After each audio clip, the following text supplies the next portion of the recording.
reach back through the ages, prophets and sages, and our fathers and our mothers stalked the way. Dig down through the rubble, finding foundations on which our fathers and our mothers built a world. Explore ancient pathways, crossing continents and our oceans to the home of liberty.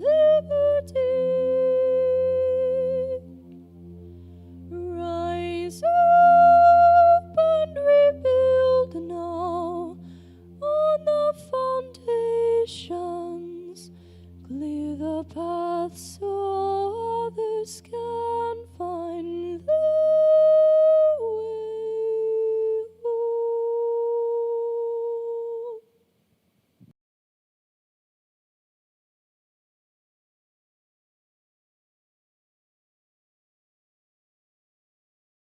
So, hello, everyone. Welcome to Taproot, where we plumb the depth and encompass the breadth of liberty. My name is Todd Williams, and I'm honored to serve as your host. In this episode, we will review further the website of the West Virginia Legislature, and today we'll be tracking a bill. Marshall Wilson is here with me, and he's going to show us how to track the bill and how to search for it. So our intent is to demonstrate how citizens can find and use this information that is available on the website and to supervise the state government. So I hope listeners from other states will find this episode useful also, because even though the forms are different, the websites might differ and the type of information contained in them should be fairly similar. And in a future episode, we will review U.S. Congress websites with similar intent to demonstrate how citizens might find and use the information available there to supervise the state government. So, as I said, Marshall is with me, husband, father, citizen, teacher, and former state legislator, infantry officer and Christian missionary in the Peruvian Amazon. Marshall, given your experience as a state legislator, once again, would you please show us how we might track a bill from the state website? Thanks, Todd. Good morning. It's good to see you. I just want to let you know that day-old coffee tastes like sadness. I'm not sure if you're aware of that, but a cup of sadness, huh? A cup of sadness, but it will do today, and it's good to see you. I'd also like to add, thank you for bringing up the congressional website, U.S. congressional website. Of course, we will do an episode on that where we show you how to navigate that one, because that's critically important as well. But in addition to that, we're going to use what we learned here today in future episodes to actually track the West Virginia Legislature on specific bills and show you what's going on with those. For this one, if you don't mind, I'd like to deal with a particular pair of bills that deal with from this past legislature, the 2023 regular session. So what we have to do is, of course, go to the bill status tab, then click on bill status under that. And then make sure that we are looking for a bill from 2023's regular session in the top right. There we go. Yep. So you want to set that at Bill 2023 regular session if it's not already, and then click on submit, and then go down to the bill quick search and enter the bill number. But today we're going to presume that we don't know what the bill numbers are, which I know you do because you were engaged in these two bills. But let's start with subject. So this is one way to look up bills that deal with certain subjects that you need to know about. So if you would click on that drop down. Now, what are we looking for here? We're looking for the Fusion Center. See anything about the Fusion Center? No? No, I'm thinking we might Let's look under governor requested, bills requested by the governor, which is what's already selected there. Okay. Hit submit. All right, so we're already looking at those. Yes, sir. And now we're looking for ones that deal with the Fusion Center. I think these bills were pretty, oh, here we go. Now we're up in the 2000s. Well, Oh, I know what you're saying. So how about I suggest that we do this instead of using the subject? How about if we go to short title, which is there you kind go. of like Thank you. that's like a keyword search. Yeah, you're So right. so when we click on short title, then we can go here and type in the keyword, and we're going to say FUSION Yes, sir. and click submit. There we go. And here There are we our go. bills. Outstanding. Thank you very much. You're welcome. All right. So what we've got here is Bill 3157. If we could click on that, let's run through the history on that. Now let's look at every bit of what's going on here. You'll note that at the top it's got House, but you got to scroll down a little bit after you do the search. But once you get down to this section of the page, what you'll see is the House bill number. Then right under that, legislative session. If you note over in the top right corner, you can actually download the entire bill history and print it out, so you can show it to people like me who don't don't normally get online and prefer to have something in their hand. But anyway, you can print that out and share it with people.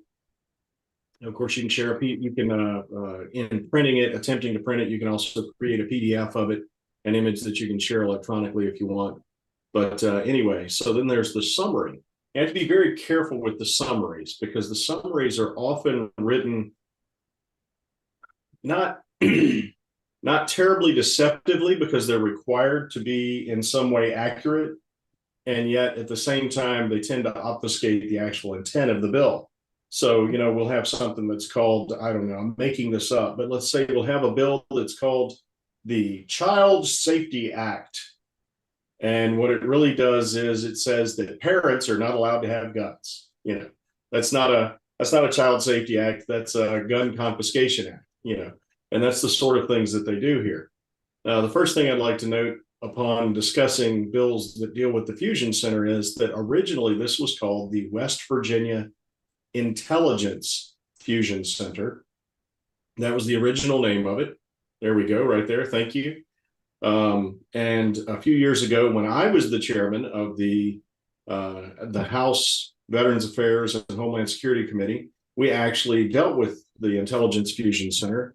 And in one of the discussions, I mentioned, as a guy who has dealt with intelligence fusion centers in the military and actually done a lot of civil military operations, I mentioned the fact that it's illegal and unconstitutional in the United States for an intelligence agency of the government, whether that's state or federal, to conduct intelligence operations against U.S. citizens on U.S. soil.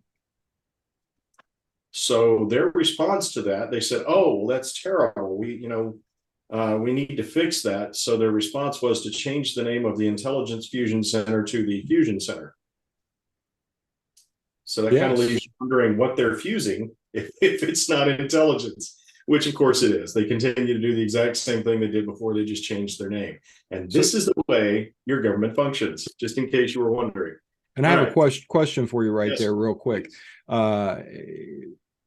You were talking about the government collecting intelligence on citizens. Can you briefly reflect how that changed with the Patriot Act? Oh, certainly. Well, first of all, thank you for bringing that up. The Intelligence Fusion Center is nationwide. There's one in each state, and often there will be one in major metropolitan areas. So the Patriot Act actually authorized these. And effectively what an intelligence fusion center is where all of the agencies that might be conducting surveillance within the United States are gathering any kind of information that deals with homeland security, criminality, gangs, terrorism, whatever like that. They get together and they share their information with each other. Okay. So speaking of information, let's discuss the fact that information and intelligence are two completely different things. Well, I say completely different. They have completely different purposes, are gathered in different ways, and are used in different ways. The fact is that your government is currently collecting intelligence, which is actionable information for a tactical purpose, or for a strategic purpose, and they're collecting it against the people of the United States. That's illegal. It's unconstitutional, it's immoral, it's unethical, and it needs to end. Now, collecting intelligence against a designated group of people who are suspected to be a terrorist network, using the intelligence is information gathered for a specific purpose according to either war making or law enforcement against suspected criminals or suspected terrorists, and it is specifically for use against them. So what that means is that it's perfectly legal to collect that information, that intelligence, to be used against people if you have a warrant.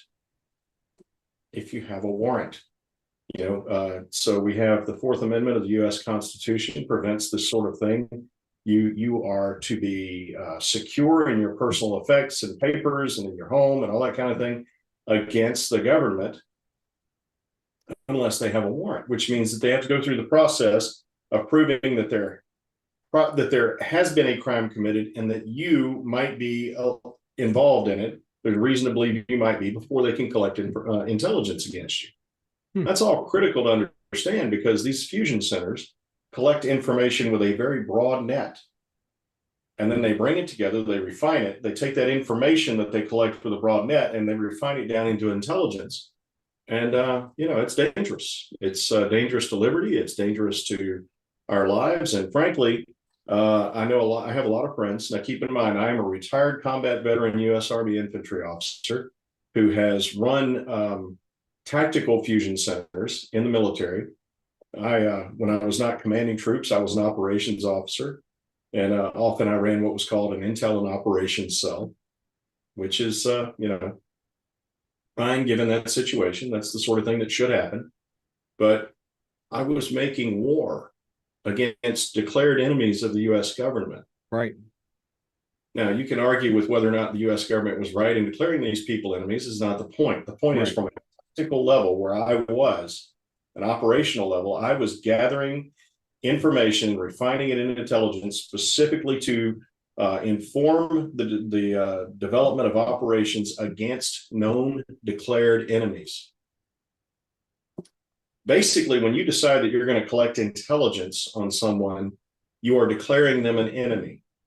So if your government has declared you an enemy, you have a problem. Because, as we always say, the government exists for one reason, and that is to secure your individual natural rights. Any government that fails to do that is useless. Any government that does anything else is oppressive. So There we are. So the Patriot Act. I'm sorry. Go ahead. No, thank you. I'm glad that you've explained this. I think it's all crucial information for everyone to understand. Yes, sir. Thank you.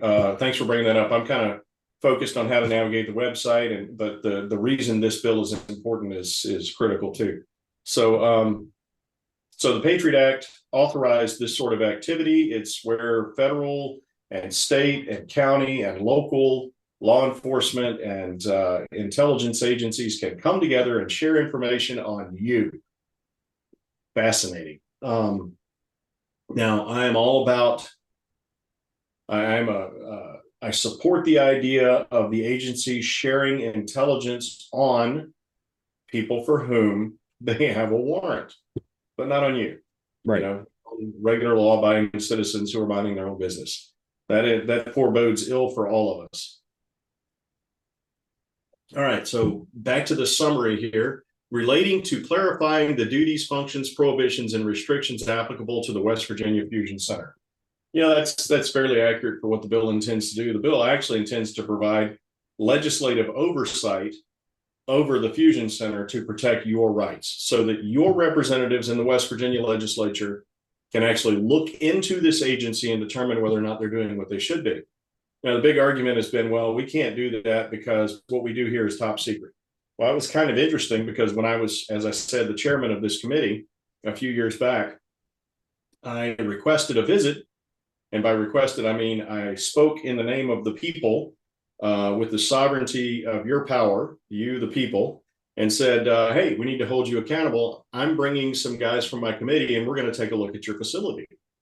And Jeff Sandy said, well, you can't. Jeff Sandy is the state director of Homeland Security. He's a cabinet official working for Jim Justice. And he said, you can't, you don't have clearance. And I said, well, that's fascinating. I currently hold a top secret SCI, Secret Compartmented Information clearance. I can't imagine you have anything there that's much higher than that. Let's have a look. So they invited us over, took us into a break room, gave us a briefing, and then walked us out and said that we had toured the facility. Needless to say, went back to the legislature, built a bill that would give us authority to actually oversee their activities. It got me in a lot of trouble. I ended up, it caused a lot of problems, but what it did was it opened the door for future operations to actually make them accountable to you, the people, which absolutely needs to happen. So Bill 3157 was actually authored by, you look down, the lead sponsor, that's the guy who wrote the bill. The sponsors under that are the people who signed on to it, supporting in general, supporting the idea of the bill. But the lead sponsor is the guy who actually wrote it. And that is Buck Jennings, who is currently the chairman of the West Virginia House of Delegates, Veterans Affairs and Homeland Security Committee. Good guy. He was one of the guys I actually attempted to bring over with me when I was the chairman. Buck's a great man, trying to do good things. So the other sponsors on there are, I'm not going to go through each one of them, but if you're paying attention to liberty issues, you'll note that a couple of those really stand out. If you got Pat McGeehan supporting your efforts, or Jim Butler, Bill Ridenauer out of the Eastern Panhandle. He's new, but that guy's a crazy old Marine and a very serious man. You got Chris Phillips there. If you've got one of those guys on the bill, it's probably trying to do good things as far as liberty goes. I'm not going to say that every single time I agree with every single thing they say, because one of my favorite things to do is disagree with people. In fact, I disagree with myself at least 3 times a day. So if I disagree with you, don't take it personally. It's just what I do. I've discovered the only way to really find the truth about anything is to disagree with everybody until everybody can see the truth. So nothing personal. I just do that. So you got the lead sponsor, the sponsors. You can, of course, click on those links. Please don't. And that will take you to their personal pages, which we saw earlier when we were just looking through the website. You can figure out how to contact these guys, how to let them know what you think of their bill. You can even ask them, hey, what can I do to support passage of this bill, to build some citizen support, some grassroots support for this bill, to help other delegates and or senators figure out that they need to support it. So that's how you do that. And then if you look down, you see the bill text. Now, on most bills that actually get some action, that actually are considered, you'll see bill text introduced version. And that's the version that the lead sponsor actually wrote and turned in, and that the sponsor signed off on. Okay. Yes, that's that version.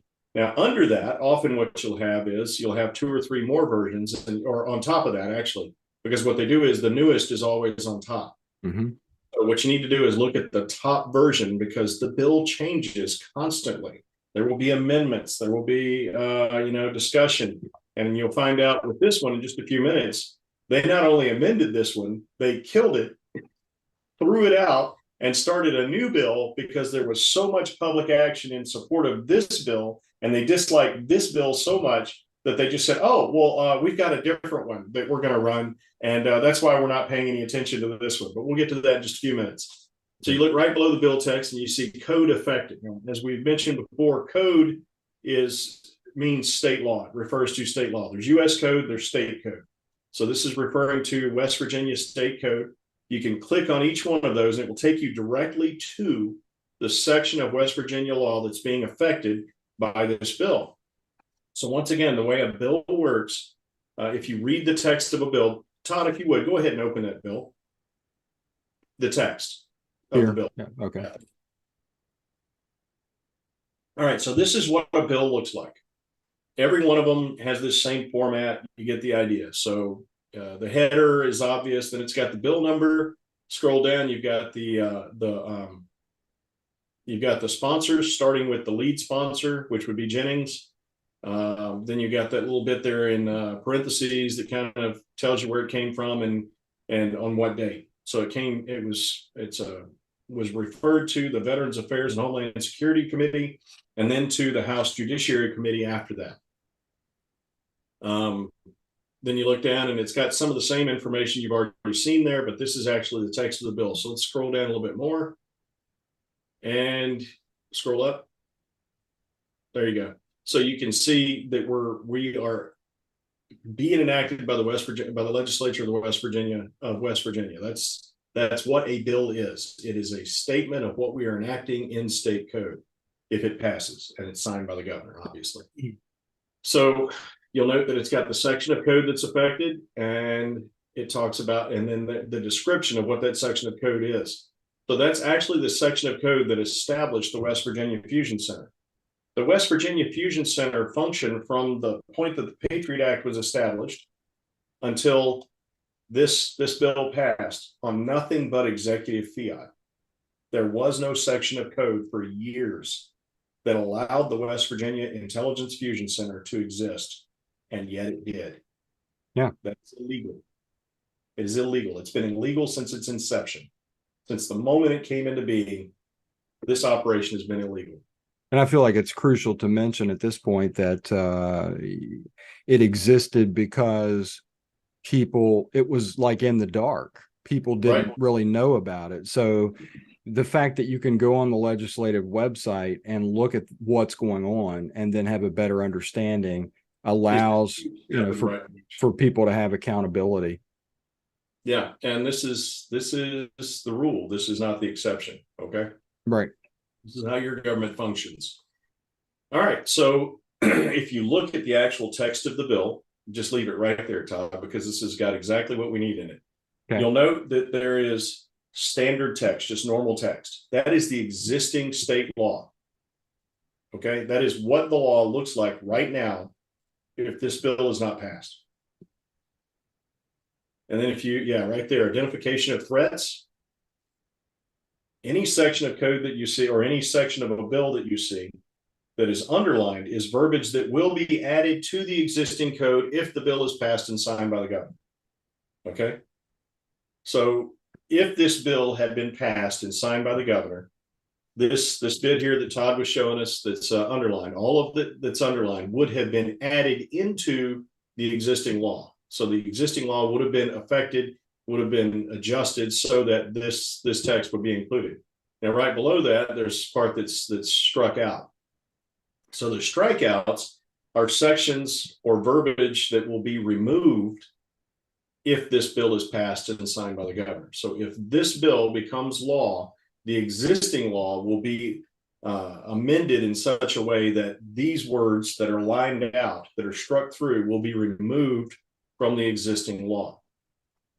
Does that make sense? I hope everybody can see how that works. So the first time I was handed a bill, all I could see was a bunch of words and a bunch of line outs and a bunch of underlining, and and then you scroll all the way down to the bottom of the page and it kind of explains what that is. But a lot of people, you're like, hey, why did you hand me this piece of legislation with all these typographical errors? I was like, what is this? Is this a first draft? Don't you people use whiteout? Clean your stuff up and then give me the final draft. I'm not reading this. Yeah. So a lot of people I've learned, a lot of citizen lobbyists, I like to call them, but citizens who engage to affect legislation, which you should do. This is yours. You own this. You own these people who are doing this. They work for you.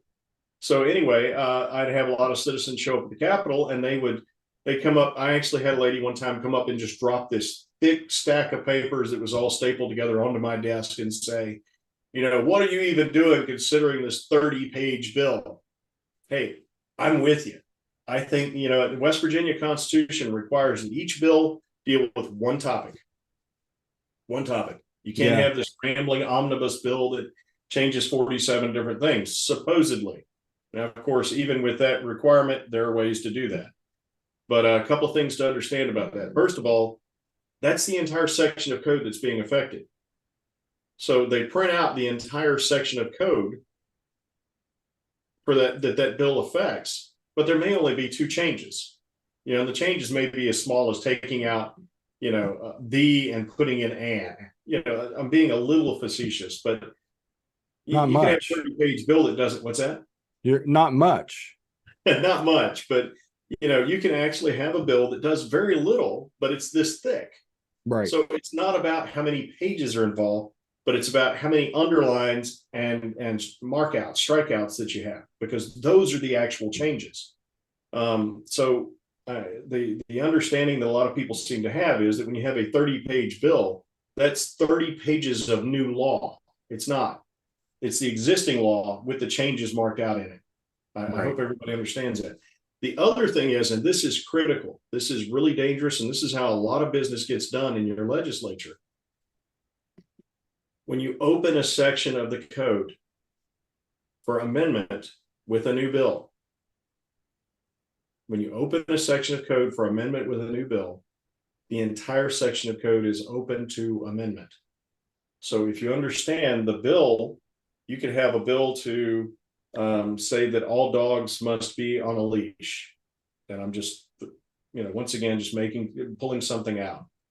And so this is the bill that deals with how dog owners are held accountable for the actions of their dogs. So if you're in public, on public ground, you have to have your dog on a leash.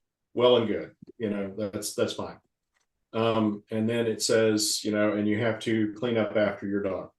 Okay, that's fair. If you're in my yard, please do the same thing, Right. But the thing is, if you propose a bill that says all dogs must be on a leash, someone else can literally propose an amendment to your bill, which adds something to it that you never intended, such as all dogs have to be shaved. Now, once again, I am being facetious, but you have to understand this sort of thing actually happens. So someone will open a section of code with something that's, that makes sense, that, you could actually argue about and decide whether or not it's right and good. And then someone else will add something in there. And you have to understand that either they're actually trying to get that thing done that's completely irrelevant or maybe even detrimental to your intent, but they'll try to get something done. Or it could be that they're just trying to kill your bill by introducing something ludicrous into it. And this happens non-stop. This is a tactic of everyone involved. It's not, one side versus, they all do it. Okay. It's not a party thing. It's just the way that your legislature functions. And it's silly and it's despicable, but that's the way they do things. And if you bring it up to the people who declare themselves the grown-ups and the mature people, they say, well, we got to fight it that way. That's just the way the fight's won. That's the way it's always been done. It's the way it's always been done, right? So do you think maybe that a solution for that would be to have some type of referee, if you will, or something that would be in the legislature that would say, this doesn't relate to the original intent of the bill, so therefore we're not going to admit it? Well, actually, the Speaker of the House of Delegates and the President of the Senate can, if requested by another member of those bodies, can make a judgment on whether or not it's germane, right? Which is basically what you just described. However, someone has to make the motion to request a ruling on whether or not it's germane, and then they have to make the judgment in favor of what you're saying. All that's well and good, but the thing is, anytime that a bill is open, basically, or that a section of code is opened by a bill, the accepted rule is that everything within that is available to be amended. Right. So the real referee is we the people.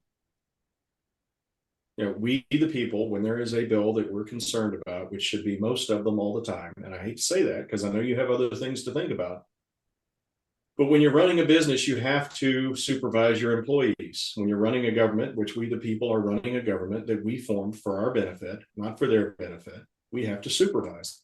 So what happens is you have to pay attention to what bills are being considered, what's being done with those bills.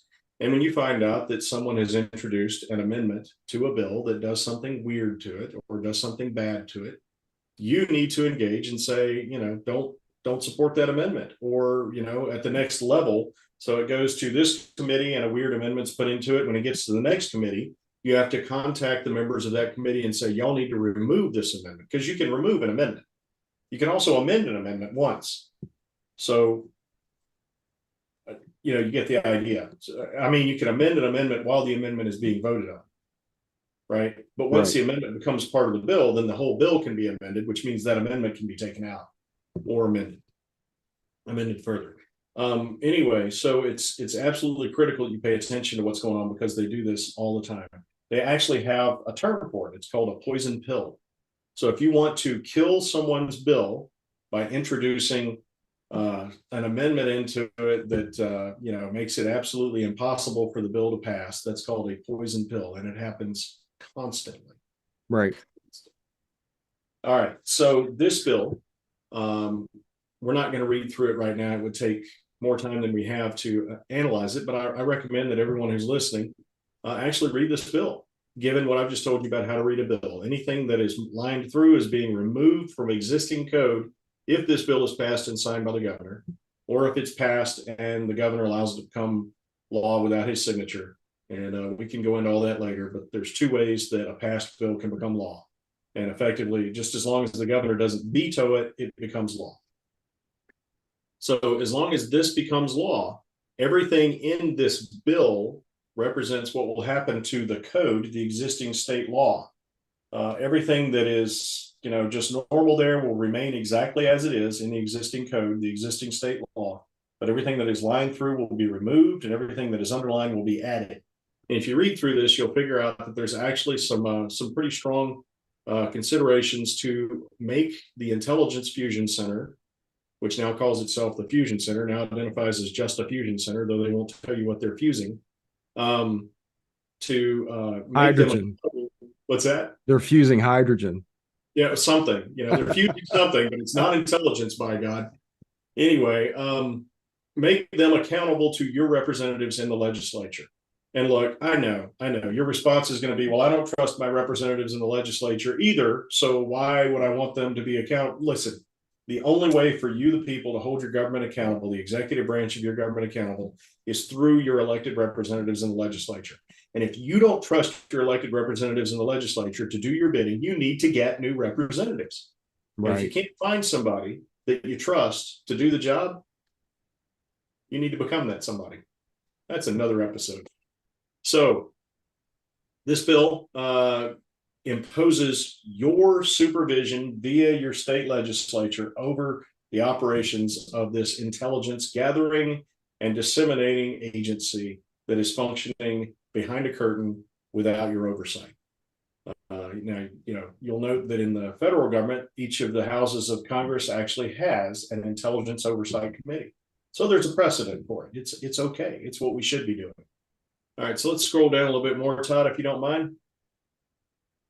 Okay, I think we've basically covered what the text does. There are other things.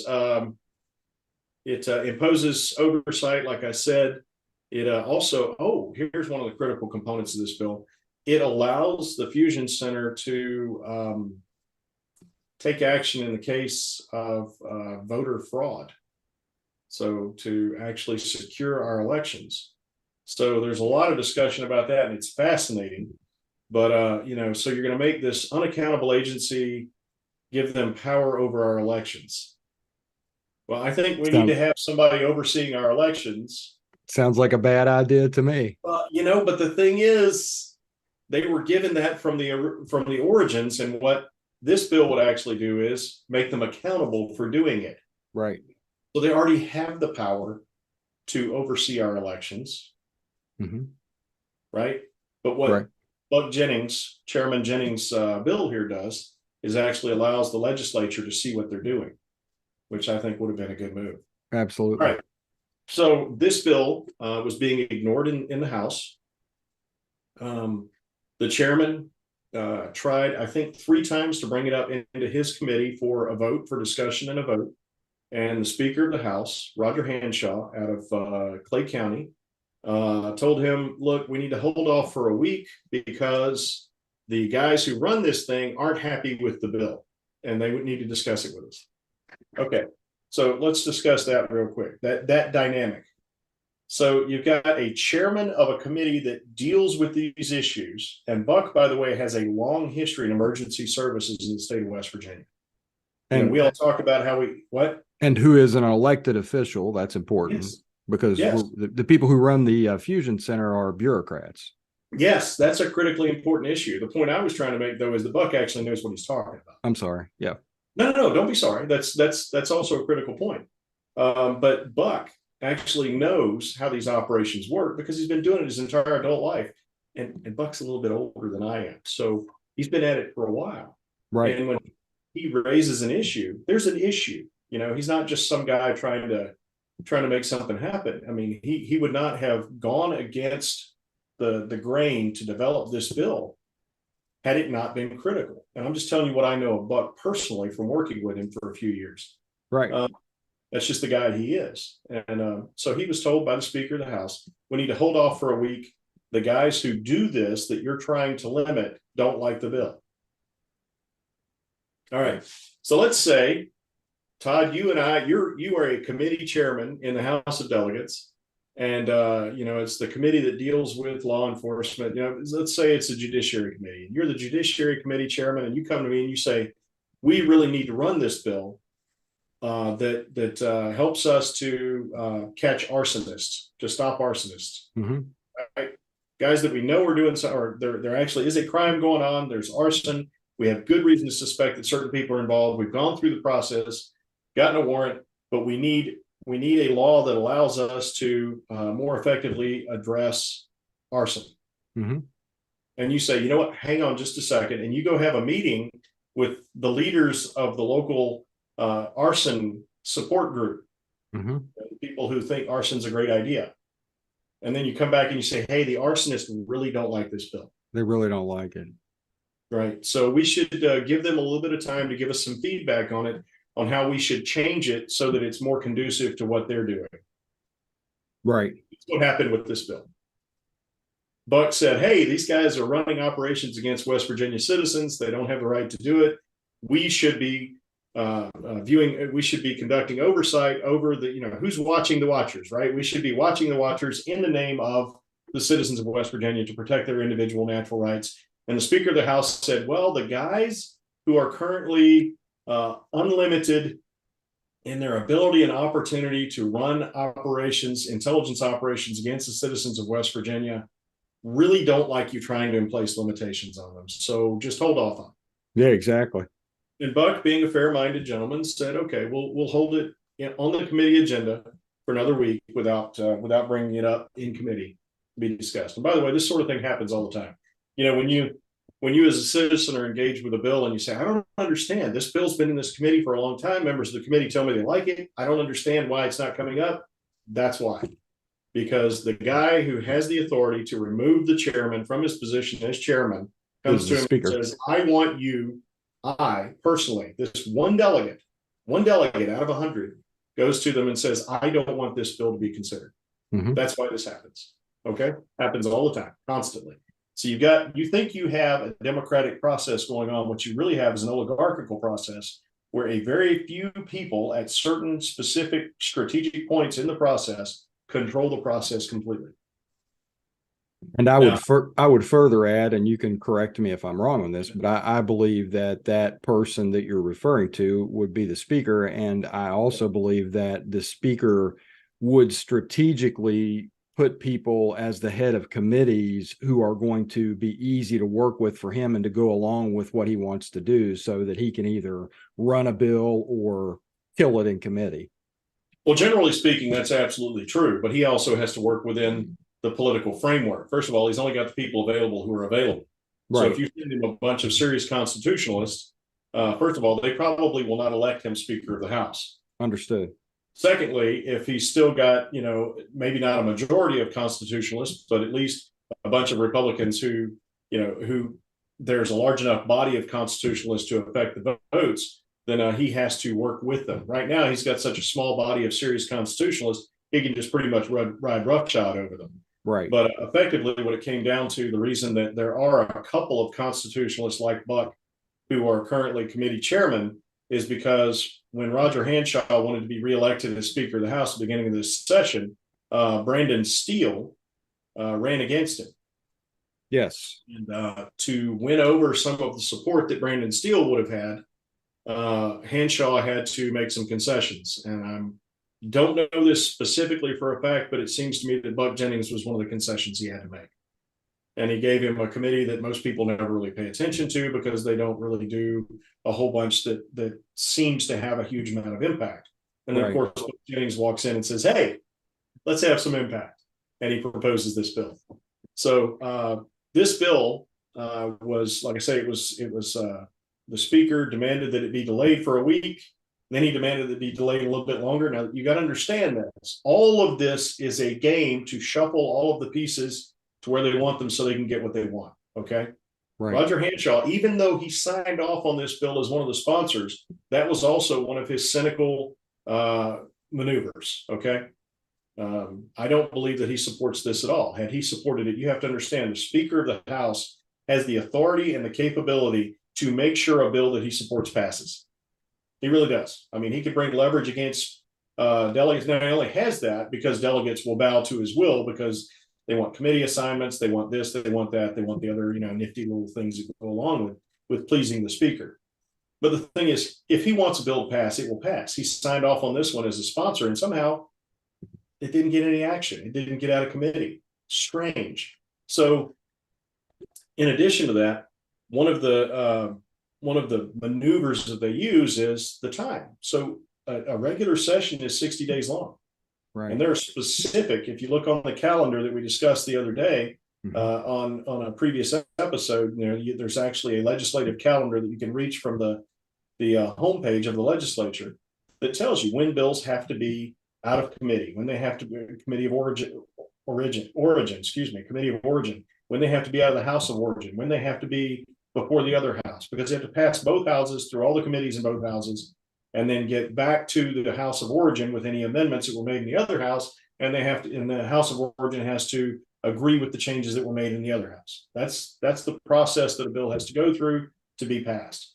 Once it's passed, it still has to go to the governor for his signature, but it has to be passed completely in that 60 days. Yes. And any bill that hasn't made it all the way through the entire process in 60 days, hasn't met each of those gates, it just dies. It's just done. You don't have to vote against it. And what you have to understand is that they don't like voting. The politicians don't like actually making votes on the record because then they can be held accountable for them. Right. Because then you know how they voted. Right. So the counter maneuver to that is to force a bill to a vote, to force it to a vote, to push the issue to the point that they actually have to go on record and vote for or against it. Now, they might vote against it, they might kill it, but then you have names. You have specific people who voted against it who you can hold accountable and then fire at the next election and replace them with someone who will support your initiatives. That's how this thing works. All right. Yeah, so, and I've even, I know this is a simple point, but in observing the House work, sometimes you'll have a voice vote. The yay, ayes and nays, the ayes have it, whatever. Okay, so I'm going to ask for a roll call vote. So now your name is on the record as did you vote for it or against it? Right. Yeah. And that's why when you're watching the floor sessions, you'll hear somebody yell roll call, and that's what's going on there. They're demanding that everyone be held accountable for their vote. Right. And, that needs to happen all the time. Now in committees, they often have voice votes. What's the problem with that?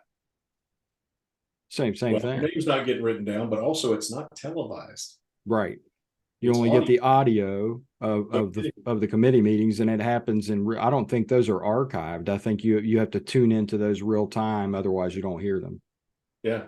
So that's a real issue which we need to address. But that's House rules, Senate rules that need to be addressed. So back to this bill, it was delayed twice, once for a week and once indefinitely, which obviously was a cynical maneuver to just kill it without having to hold anyone accountable for a vote.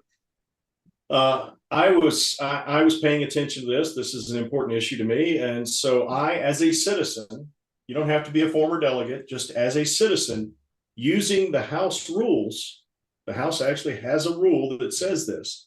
I use the House rules, and you can find the House rules. Todd, can you scroll up a little bit to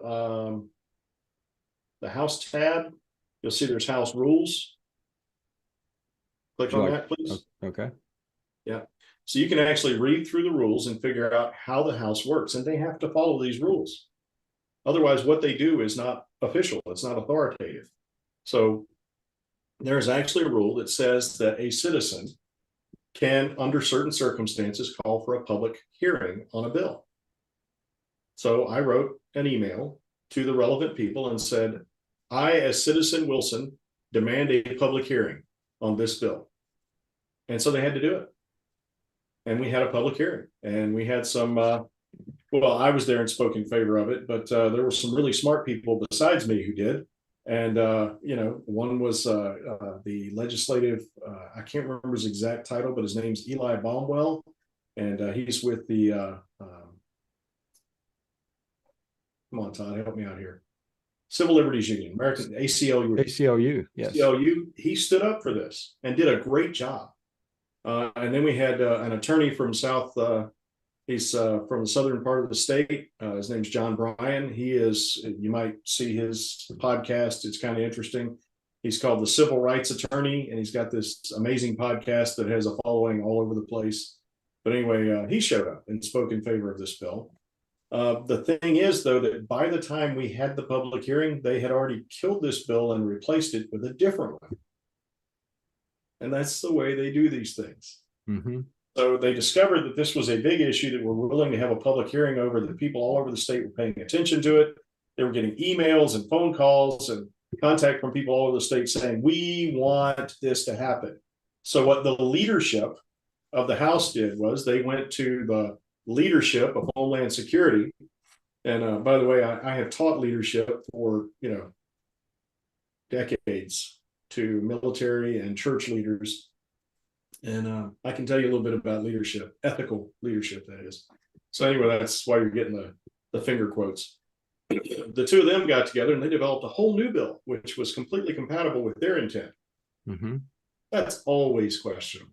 So they kill this bill, which was written by a guy who is absolutely focused on securing your individual natural rights. And the people who are depriving you of the free exercise of your individual natural rights wrote a separate bill saying, hey, here's a whole new bill that does exactly what you want done. If it does exactly what we tried to do with this bill, why not simply run this bill? Right. Anyway, they came up with a completely different bill. And in effect, they can say, well, the public hearing has nothing to do with this bill because this is a separate bill. But yet this bill is exactly like that bill, which we killed because we don't like that bill and we wrote our own, but they're the same. But ours is more amenable to the people who are doing the bad stuff. You see, this is exactly the sort of thing that happens all the time. A couple of years back, there was a bill that came from the House, went to the Senate, and it was to amend the section of code that talked about the governor's emergency powers, because the Governor Jim Justice, was criminally and unconstitutionally depriving you of the free exercise of your natural rights under color of his emergency powers. So this great bill came up. I believe the lead sponsor, I don't have time to look it up right now, but I believe the lead sponsor was then House Majority Leader Amy Summers. And the idea was to limit the governor's emergency powers, to make them accountable to the legislature, to you, the people, through your elected representatives in the legislature. The bill passed with 100%. 100% of the delegates present voting in favor of it went to the Senate. The Senate sat on it in committee for half of the legislative process, just sat on it. Right. A bunch of people got upset. Actually, I was proud to be a part of that, helping some people get motivated down in the district of the chairman of that committee. And they contacted him and said, hey, you need to make this bill run. So he did. And it not only passed his committee, but a stronger amendment that Delegate Pat McGeehan had proposed in the House of Delegates, which failed in the House of Delegates, actually was added to the bill in this committee and made it a stronger bill, which was all great. And then it went to the Judiciary Committee, the Senate Judiciary Committee, which is chaired by Charlie Trump. And he basically took all of the provisions out of it, turned them on their heads, and actually strengthened the governor's hand against you, the people. And then this bill, this new bill that said exactly the opposite of what the original bill said, this was passed through the Senate. They sent it over to the House and said, okay, do you concur with the changes we made? The House said, absolutely not. And the bill died because we ran out of time. So you, the people, lost the opportunity to have your individual natural rights protected from the tyranny of a usurping governor, because one guy in one position in the state Senate. Now, of course, he did this because President of the Senate, Craig Blair, told him to. But this is the kind of power these people have over their lives. And the only recourse you have against it is to engage to hold them accountable. Just for the record, Craig Blair and Charlie Trump happen to be my personal senators. And, we'll be working very hard in Senate District 15 to make sure that those guys find something else to do with their time besides messing with you, the people. And that's how this thing works. All right, so they killed this bill, and the bill they brought up in its place, you can find that as Todd started off the show. He showed us how to find these bills. And you go to short title. You want all of the bills that deal with the Fusion Center. You type in Fusion, hit submit, and scroll down. And House Bill 3157 is the one we just discussed. House Bill 3562 is the one they brought up. And you'll notice the title of it. It's a little different than the title of the original. Right. Right? Okay, that's an indicator there. They bring that up. And if you would open it, Todd. Once again, we're not going to go through this thing and make a big deal out of it. But you do have elite sponsors, Chris Phillips. And if you'll notice, before I told you that Chris Phillips is a guy who is working for your civil liberties, your individual natural rights. Pat McGeehan, also Mark Dean, Logan Aker, Todd Logan Aker, and Buck Jennings, they all signed on to it. These are all guys you can expect to secure your individual natural rights each time they get a chance. Once again, I noticed that the speaker didn't sponsor this bill. Did you notice that? Yeah. Now, what I will tell you about this is that these guys signed on to this bill, recognizing that it was a weaker version of the original bill. But what choice did they have? Right. And that's what they'll do, is they'll put you in that position. They'll say, oh, okay, so you want oversight of this branch of government, this department of government. But here, we've got a bill that does that, and you're not going to sign on? What are you, a hypocrite? And that's the position they put your representatives in on a regular basis. Yes. So I'm not saying you should ever give any politician ever any leeway at all, ever. What I am saying is you've got to understand what's really going on so that you can effectively address it. I'm sorry, Todd, you were going to say something? No, I was just going to say, and this is a good example you were talking about earlier. You have the originating in committee version, and then here's the engrossed version. All right, the engrossed version is the one that's engrossed means that all of the amendments have been added to it and that it's moving on to being passed. Now, if we scroll down, we can actually see the process the bill goes through. Actions, okay? Let's go all the way to the bottom, Todd. Thanks. All right, so you'll note the dates, the column of dates there. That tells you that the oldest are on the bottom. This bill was actually originated in the House Government Organization Committee. The original bill was originated in the House Veterans Affairs and Homeland Security Committee, which actually nominally has oversight over Homeland Security in the state of West Virginia. And yet the quote leadership's version started in the House Government Organization Committee. Wow. Yeah, so what you're saying is the original bill actually started in the correct committee to deal with this issue, and now the bill that they've created started in the House Government Organization. And right. So the reason this committee was chosen, the House Government Organization Committee, was because they could make the argument that because it's government organization, it actually does address or does have purview over these ideas, which, nominally it might, but actually this belongs in Veterans Affairs and Homeland Security, obviously, because it's a Homeland Security issue. But they found that the membership of the House Government Organization Committee were more amenable to the changes they wanted to make. Does that make sense? Yeah, of course they were. They shopped it out to a committee that they thought would happen. This happens nonstop. I've been party to discussions where it's like, well, if we send it through this committee first, they're gonna cause problems. They're gonna do this to it. So let's just take it through this other committee. And the idea of the committees is to give you, the people, the opportunity to have input into the lawmaking process via your elected representatives. It is a lot easier to get an amendment passed in a committee, which is made up of a dozen delegates or a dozen or 7 senators, than it is to get it passed on the House floor, where you have to get a majority of 100, which means that you have to have 51 vote in favor of it on the House floor, or in the Senate, you got 34 senators, so you would need 18 votes to get it passed. Whereas in committee, you only need, in the Senate, you need what, 5 maybe to get it to pass an amendment. Whereas in the House, if you got a committee that's made up of a dozen members, you would need 7 votes. You see 7 versus 51. So absolutely. And so I have a quick question there for you too, for our listeners. Obviously, most people would be aware that you can show up in the House or Senate and sit in the gallery and listen to the work going on the floor. However, I have been in committees, and I don't know if people are aware that you can attend some committee meetings and listen to that dialogue, and they know that you're there, especially in some of the work that I've done, and you as well. Some of those people get to know your face. They may not know anything about you personally, but they see you there and they say, oh yeah, I know that guy, he does this and this, and he's asked me about these things. And if you show up in a committee meeting and they see you sitting there, then they know, oh, this person is going to hear what I'm saying, and that sort of thing. Right. Absolutely. So wait, there was something you brought up just a second ago that made me think of something else that's important. So you were talking about showing up. We're talking about the votes to. Well, first I talked about sitting in the gallery in the House. So another reason that they started in the House Government Organization Committee is because you, the people, had focused your attention. The people who were concerned about that original bill, 3157, I believe it was. The people who were concerned about that had focused all of their attention on the Veterans Affairs and Homeland Security Committee.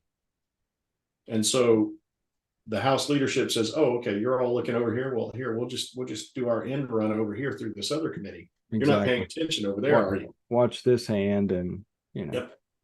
So that's why all of this is so critical, that you know how to use your website, that you know how to look up stuff, that you know how to understand what's going on, that you study the process, and that you hold these people accountable to do the job that you've elected them for. That's right. For which you've hired them is to secure your individual natural rights and those of your children, nothing else. Okay. That brings up another valid point, and I know we've talked about our friend Barry and some of the work he does, but I think it's crucial moving forward for our state if we would have some type of public forum or a website that people could visit that has a discussion on these types of things. And then politicians are going to say, hey, look, these people are getting informed. They know what's going on behind the scenes here. We're not hiding things from them any longer. So we're either going to do what the people who have our constituents who have elected us to come here and do a job, we're either going to do what they ask us to do and be accountable to them, or we're going to be fired and replaced. Right. That's a great idea. We do need to develop that sort of visibility on what's going on. And I talked to Barry yesterday and brought up the fact that we had discussed him on the podcast, and he said that was fine with him. And I said, at some point, maybe we need to get you on the podcast so we can actually discuss what happened this past legislative session. He said he would be happy to do that. And then we sort of talked about what you just brought up, because you mentioned that to me before, that we need to have a public forum where we actually are constantly informing people of what's going on in their legislature and in their government as a whole. But during the session, the regular session, at least, what's going on in the legislature specifically. So the three of us need to talk about that, and then come before our friends here and ask them, if they think that would be useful. So let's go back to this bill history here. Once again, it starts at the bottom. That's the oldest entry. It was originated in the House Government Organization Committee. And you notice over on the left, it says H, that stands for House. If you scroll up a little bit, you'll see where there's an S in that column. That means Senate. All that means is these actions took place in this House. So it originated in House Government Organization. It was voted on the 25th, the same day it originated. The original bill was put off for weeks. This bill, it's brought up, it's passed through the committee. Amazing. Wow. Coincidence. Another thing is that the original bill had to go through 2 committees in the House. One was, of course, the House Veterans Affairs and Homeland Security Committee, and then the Judiciary Committee, which is the toughest committee to get bills through in the House. And you'll note that it passed and immediately was put on the special calendar for the House of Delegates. And what does that mean? The special calendar is the calendar of bills that have passed out of committee that are actually going to be voted on in the House. You have to understand that there are bills that pass two committees with the recommendation they go to the House and that they be passed in the House. And yet there's a committee that chooses not to put them on the agenda. Right. So they never end up on the special agenda, the special calendar for the House of Delegates to be voted on. Same thing happens in the Senate. Small group of people making decisions for everybody. I would also note that it was placed in the House Government Organization Committee on the 25th, due pass on the 25th, and then the 27th. Only 2 days later, it's already on the special calendar. So it's ripping right through there. Yes, sir. And there's a committee that has to meet to determine what's going on the special calendar. So somehow that committee met in that, that short interim. It was read the first time. Now we discussed this before, but let's go through it one more time real quick. First reading just means it's kind of presented to the House and it's being announced that this bill is going to be voted on, and that the next reading it will be amended, and then the next reading it will be voted on as amended. Okay. So it's not like they actually stand up and read the bill, except under special circumstances where that demand has been made. The reason that the bills are not actually read on the House floor is because everybody has them on their computer system. You, the citizens, have them available to you on your computer system. Everybody has a chance to read them, and it actually allows them to get on with business instead of standing there for hours while somebody reads bills. Right. Nobody's listening to anyway, because you've already read them on your legislative website. I don't think that's dismissive. I don't think it's out of line. I think that in today's, back in the day when they didn't even have photocopiers and everybody couldn't have their own copy of the bill, having someone stand up and read it before the House made a lot of sense. Yes. Nowadays, it's a waste of time. So first reading just means that they say, okay, this bill is on first reading, and then you move on. So everybody knows that bill is up for amendment the next day. If you're going to get your amendments in, you need to get them in today so they can be considered tomorrow. Second reading is the amendment phase. So you've already had amendments offered in the committees. Every committee goes through, there's an opportunity to amend the bill. On top of that, when it gets to the House floor or the Senate floor, the entire membership of the body has the opportunity to offer amendments to the bill and has to be voted on. So that's the second reading. Third reading is voting on adoption, or what we call passage more commonly.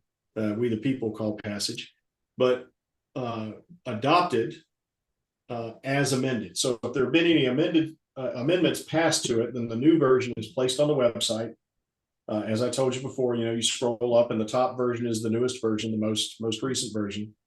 And that's the one that's voted on for passage or adoption. Amendments are adopted, but bills are passed. So there was a voice vote on the passage of an amendment on second reading. Isn't that interesting? Because we were just talking about having voice votes in committee. So we went from. Yeah, go ahead. Right. No, we went from the 25th, the bills placed in the committee. It gets placed on the special calendar 2 days later. Then the very next day, it's on to the second reading. And that same day, the amendment's adopted by a voice vote. And then, 2 days later. So you can see how quickly this process happens. And that's not very common. Right. Thank you. And so the amendment was adopted. Now, to understand what the amendment is, Todd, if you would scroll up, please. Keep going. All right. So floor amendments right there. That's the amendment that was proposed by Delegate Phillips, and it was passed. Okay, so let's go back to, that's critical. Anytime you see that it's been amended, you can actually look and see what the specific amendment was. Okay, so let's scroll back down to the timeline. All right, on second reading, it was amended as noted above. Third reading, it was passed. So you'll note it says read third time, then passed. Now, if you click on that link, that will tell you who actually voted. Anytime you see a roll call and it's a link, it will take you to the link. All right, let's take another little side trip here. I'm going to chase another rabbit. It is absolutely critical when you look at a roll call that you understand what they're actually voting on. So you look up at the top in the center there, it says passage. Down, down, passage right there. Okay. It's critical to understand that what was actually voted on at this point is passage. Now, we've had a lot of citizens who misunderstood what was being voted on, took action on something, which I wholeheartedly support citizens engaging, even if I don't particularly agree with the citizen. You, the people, run this government. If I had one thing that I would like to see happen, it's that we, the people, take over our government again and make them work for us, even when other citizens disagree with me on what the government should be doing. I would support your efforts to control your government, even if your intent in controlling the government is to get it to do things I don't like. Because that's how we maintain liberty. And if you can't agree with me on that, that on occasion it's okay for me to get a win in the government, and okay, sometimes it's good for you to get a win in the government, and we're willing to cede all of that authority to the government so that the two of us don't ever get what we want, so that the government can always be in charge, we've lost the battle. We are all in trouble. I am a lot more willing to allow you to have your way on occasion by allowing the people to run the government than I am to allow them to always win. So that's how we defend. Absolutely. I mean, we secure our rights. So what you'll see here is the bill passed with 92 yeas, 0 nays, and 8 absent. I will tell you that anytime you see that your legislator is down there at the bottom under not voting, their name is listed there, you need to get a hold of them and say, hey, where were you? How come you weren't doing your job? Your job is to vote. Where were you? And on occasion, there have been good excuses. I actually had an excuse one day. I missed a day of legislature. I was angry about it. I shouldn't have had to. But, my wife and I adopted twins from Peru, and we were going through the legal process here in Berkeley County. And our judge, despite everything that I asked her, set one of our hearings during the session.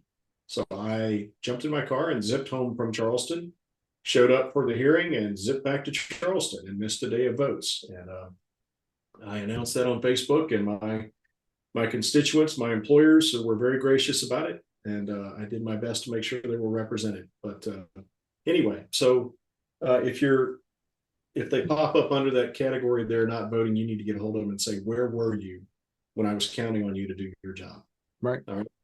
So 92 votes in favor of this bill. Now, I will guarantee that many of those votes were people saying, hey, this is great. We've acted like we've really done something. The people really think we're looking out for them. But what we've really done is we've introduced this weak bill that doesn't really do anything, but looks like we did something. And then the actual constitutional conservatives who supported it, I've been in party to these conversations. They say, I can't vote against it because I stood up for oversight, and now here's their bill that proposes oversight in some weak way. I can't not support it. And the other thing is, hopefully this will open the door to future stronger imposition of oversight. So that's the position that your constitutional delegates and senators will find themselves in. And you can only vote on the bill that's before you. You can't manufacture a new bill out of whole cloth. Only the leadership can do that. Right. So that's what a roll call looks like. It's critical that you understand what the roll call is on. There are roll calls on amendments. There are roll calls on passages of bills as amended. There are roll calls on procedural actions in the House. So like if someone says, I move that we table this bill indefinitely. That's a procedural motion in the House on the floor, can happen in the Senate as well. And what you might see is you're scrolling through and you find the final vote, and you assume that that's the vote on passage of the bill, when it's actually a vote on on tabling the bill, which means the bill will never get passed. Right. They're going to set it aside and not even consider it. And then the bill is let's say the vote to table it is not passed, or the vote to table it is passed. And then you look at it and you see that your delegate voted against that, or your senator voted against that motion, but you think that the bill died because of the people who voted against the bill. But there was no vote on the bill. The vote was on whether or not to table the bill. Right. The bill never got voted on. And I have seen people come in and just rip their delegate or their senator up. And I wholly support ripping your delegate or your senator up, but know what you're talking about when you do it. For voting a certain way, and they say, I didn't vote that way. we never voted on the bill. Yeah, the bill was tabled. Yeah, and then the citizen will say, well, you're lying to me. And it's because they don't understand this. Yes. You have to know exactly what the roll call is on, what they're actually voting on before you can, every vote is not a vote on the bill, is the point. Right. So you've got to understand that. And we can talk more about that. If someone wants to raise a specific question, I'll address it. But basically, you look at the roll call, and right up there at the top, it says passage. Right in that spot, it will say what the actual vote is on. And if you don't understand what that means, time to do a little bit of research and figure out what exactly that means. So let's go back to the website, if you don't mind. All right, so we scroll up. It was communicated to the Senate. So what that means is the House let the Senate know, hey, we've passed this bill. You guys need to take it out. It was introduced in the Senate. It was assigned to the Senate Government Organization Committee, and then so it was double referenced in the Senate at this late date, almost at the end of the session. They sent it to two committees. In other words, they never intended to pass it. Right. Yeah, because they So knew Craig Blair, yeah. They knew that the committees wouldn't have a chance to get it on the calendar, have a meeting, pass it through the committee, and get it back to the Senate floor. So by delaying this whole process, by creating a new bill and delaying the whole process with the original bill, what they did was they cynically perverted the process to get what they wanted without ever having to get to the point where there was an actual vote on the bill. Yep. This happens all the time, constantly. This is the way they do business. All right. So it was introduced to the Senate. The Senate president, which is Craig Blair. By the way, your Senate president is also your lieutenant governor. The whole idea of a guy serving in both the executive branch at the highest level and the legislative branch at the highest level is a little strange to me. I don't think that's a conflict of interest at all. Sure it is. But that's how the West Virginia Constitution arranged it. I'm sorry. I'm sorry that you didn't recognize my sarcasm, Marshall. No, I did. Oh, okay. Yeah. Of course I did. Yeah. So then it went to the Government Organization Committee and never came up on their agenda. And that was the intent from the very beginning, was to make sure this bill never had a chance to pass.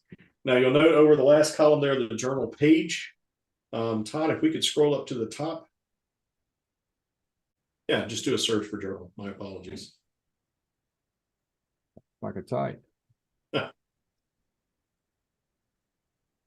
Okay, so the Senate Daily Journal, but then there's the Journal Archive there. So, if you're interested, you can look all sorts of things up in the journal. Mm-hmm. And that tells you what page it's on. Matter of fact, yeah, and then you can see exactly what's going on there. Right. So if we go back to the timeline on the bill, if you don't mind. Yeah, there we go. Like I say, you look over on the right-hand column, journal page, that tells you what page of the journal for that particular session, for that particular house, you need to look that bill up on so you can get all this information. So that's basically how you track a bill, a particular bill, through the legislature. There are a lot of interesting little maneuvers. We showed you where to find the House rules. Can we go back up to the House and look at the House rules real quick? So House rules, and go to the Senate. Senate rules, they're both right there for your review, so you can understand the process. If you happen to be paying attention to a certain bill and something strange happens, there's a vote, there's a discussion, and you think that, okay, they're going to vote on the bill now, but instead something else happens, you don't understand what it is, you can look it up in the rules, and that will explain to you what just happened.